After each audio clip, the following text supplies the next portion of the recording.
কাঁদতে আসিনি, ফাঁসির দাবি নিয়ে এসেছি। মাহবুবুল আলম চৌধুরী।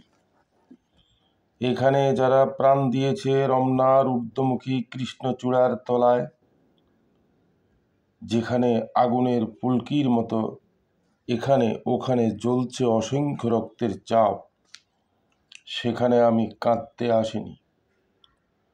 আজ আমি শোকে বিহ্বল নই, আজ আমি ক্রোধে উন্মত্ত নই, আজ আমি প্রতিজ্ঞায় অবিচল।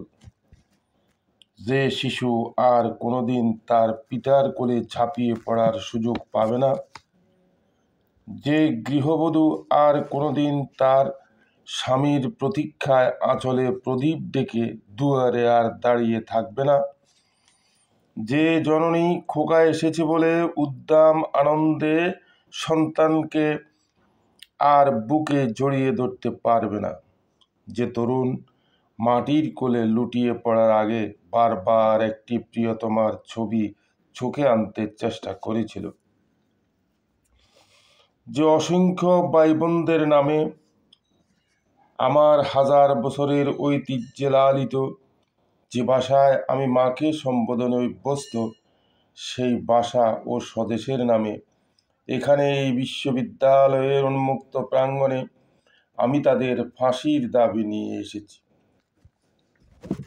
যারা আমার অসংখ্য ভাই বোনকে নির্বিচারে হত্যা করেছে, ওরা 40 জন কিংবা আরও বেশি, যারা প্রাণ দিয়েছে এখানে রমনার রুদ্রদগ্ধ কৃষ্ণচূড়ার কাছের তলায়,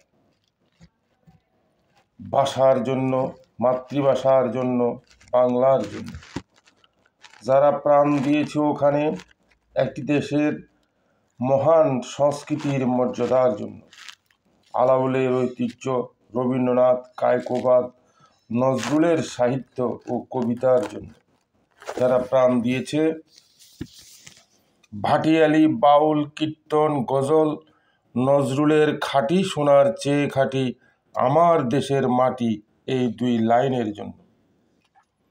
রমনার মাঠের সেই মাটিতে কৃষ্ণচূড়ার অসংখ্য জরা পাপড়ির মতো 40টি তাজা প্রাণ, আর অঙ্কুরিত বীজের খোসার মধ্যে আমি দেখতে পাচ্ছি তাদের অসংখ্য বুকের রক্ত। বিশ্ববিদ্যালয়ের সবচেয়ে সেরা কোনো ছেলের বুকের রক্ত আমি দেখতে পাচ্ছি। তাদের প্রতিটি রক্তকণা রমনার সবুজ ঘাসের উপর আগুনের মতো জ্বলছে, জ্বলছে আর জ্বলছে, এক একটি হীরের টুকরোর মতো।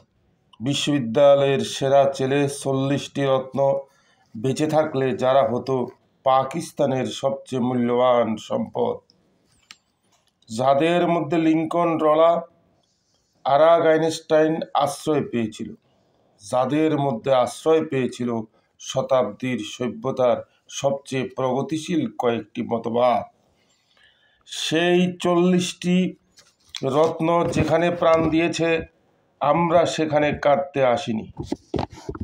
যারা গুলিভর্তি রাইফেল নিয়ে এসেছিল ওখানে, যারা এসেছিল নির্দয়ভাবে হত্যা করার আদেশ নিয়ে, আমরা তাদের কাছে বাসার জন্য আবেদন জানাতেও আসিনি। আজ আমরা এসেছি খুনি জালিমের ফাঁসির দাবি নিয়ে।